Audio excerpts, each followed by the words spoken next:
ururka maqso mudana fiidka iyo xubnihiisa la socda la shaqeeya soo dhawaada marka hore sidoo kale anagu ku hadlayaan ururka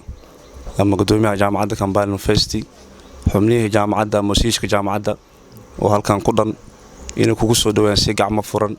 si diiran farxad ay noo tahay inaad waqtigaadana soo siisid aad baa ugu mahadsantihiin mar kale soo dhaweyntiinii runtii anba farxad ay tahay inaan run ahaantii aan idin soo gaaro aan isbaranno marka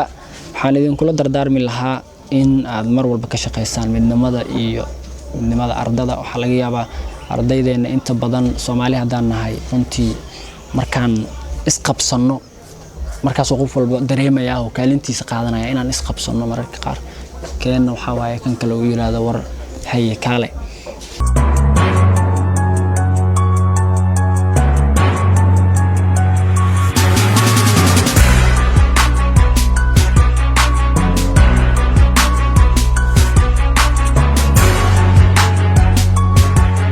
وحاجة عدا كامبالا يونيفرسيتي مان كامبس نقول سباقدي أرديدا قرنك الصوماليات مدني عبد القادر عمر عبد اللفيتك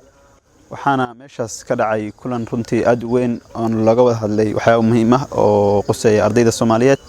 maadaama aan hay Kampala University oo kamid ah jaamacadaha ugu weyn wadankan ugu saameynta badan kulankaasi waxa la isku afkartay waxyaabo badan iyo shaqooyin badan inay wadaagaan ardayda Soomaaliyeed iyo ardayda qaranka Soomaaliyeed runtii waxaana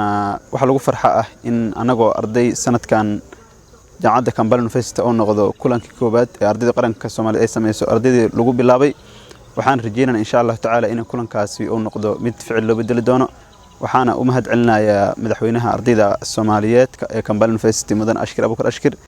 iyo gulihiisa wasiirada oo runtii kulankaasi ka jeediyay hadallo wax ku ool ah iyo talooyin wax ku ool ah waxayna soo jeedin insha Allah taala in kulankani kulanka xiga uu noqon doono mid ka sii weyn midkii maanta dhacay waxaan u mahad celinayaa qof kasta soo qabaqaabay oo gacan ka geystay kulankani muhiimka ah waxaan rajeynayaa insha Allah taala kulamada xiga inaan isugu imaan doono dhammaan ardayda Soomaaliyeed maadaama gudoomiyaha uu ballan qaaday in kulamadani ay noqon doonaan kulamo joogto ah waxaan rajeynayaa insha Allah taala inuu adeegi doono ardayda Soomaaliyeed oo maasantiin